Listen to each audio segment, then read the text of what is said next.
If one path is blocked, nature will find another. A Q&A with award-winning author John Vaillant on our new fire weather reality. Editor's introduction. John Vaillant is a Cascadian icon. An award-winning and best-selling author residing in Vancouver, British Columbia, he has written gripping tales, both fiction and nonfiction, on the nuanced interfaces between people and nature. Vaillant's 2023 Pulitzer finalist book Fire Weather, On the Front Lines of a Burning World, recounted the harrowing 2016 megafire in the Alberta oil town of Fort McMurray, weaving in the histories of the oil industry, climate science, and the very technology of fire in human history. His account not only won international praise, it also drove urgent conversations about our new age of ultra-destructive, climate-fueled wildfires, a topic Sightline has also researched.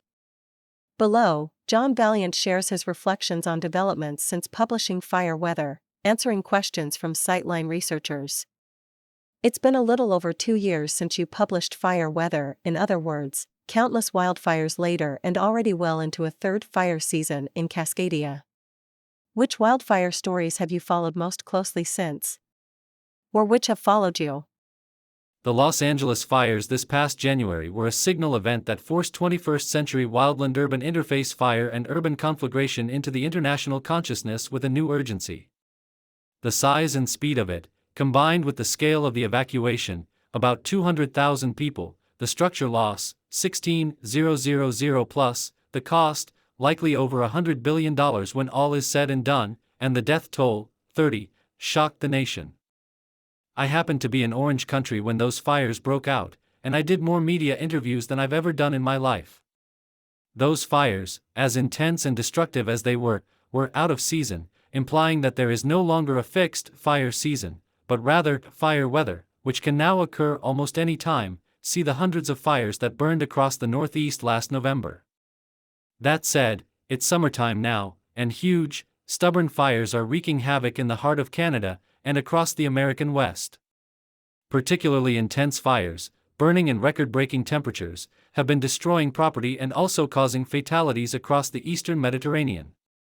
The Sightline audience needs no convincing of the fact that climate change is driving increasingly deadly and destructive wildfires. But what are the key ways it's doing so? What does this mean for how communities experience and adapt to these wildfires compared to wildfires of the past? Years, and in some places, decades, of prolonged drought have made many northern and western forests much more fire-prone.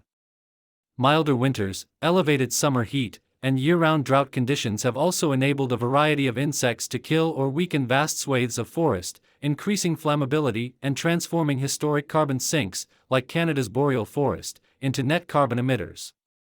Meanwhile, as highly flammable, petrochemical-heavy modern homes push deeper into the wildland-urban interface, WUI, in search of the neighborhood in nature sweet spot, more and more structures are exposed to wildfire energy and embers. As I've been learning on my now global fire weather tour, communities are at very different stages of awareness and/or preparatory action, ranging from high, Hornby Island, BC, Steamboat Springs, Colorado, to low, Lucca, Italy, Cambridge, UK, Jaipur, India. Individuals have taken some of the messages from fire weather and their own hard-won experience to heart, abandoning synthetic, petroleum-based, clothes, gas-powered vehicles, and/or urging their town councils to build alternative routes out of their dead-end valley communities. Along with many analysts, we've been following the insurance industry as an indicator species of climate risks, watching as these corporations raise rates or pull out of markets altogether, with disasters growing more frequent. It wasn't a focus of your book, but are there threads to that story you've seen that might surprise readers? The biggest surprise is how fast it's happening, and how broadly. The petroleum industry, which is still insured, is destroying what was a very lucrative 20th century business. If you're an insurance company pulling coverage from vast swaths of the country, you may be reducing your exposure, but you're not making any money from policies either. You have to wonder if the industry is connecting these dots in a meaningful way. It wouldn't be a Sightline conversation without a foray into solutions. What are some ways, large or small, that you've seen people respond in this new age of wildfires? Anything that can scale to the policy level? FireWise, FireSmart in Canada, is a really good local program that operates through local fire departments.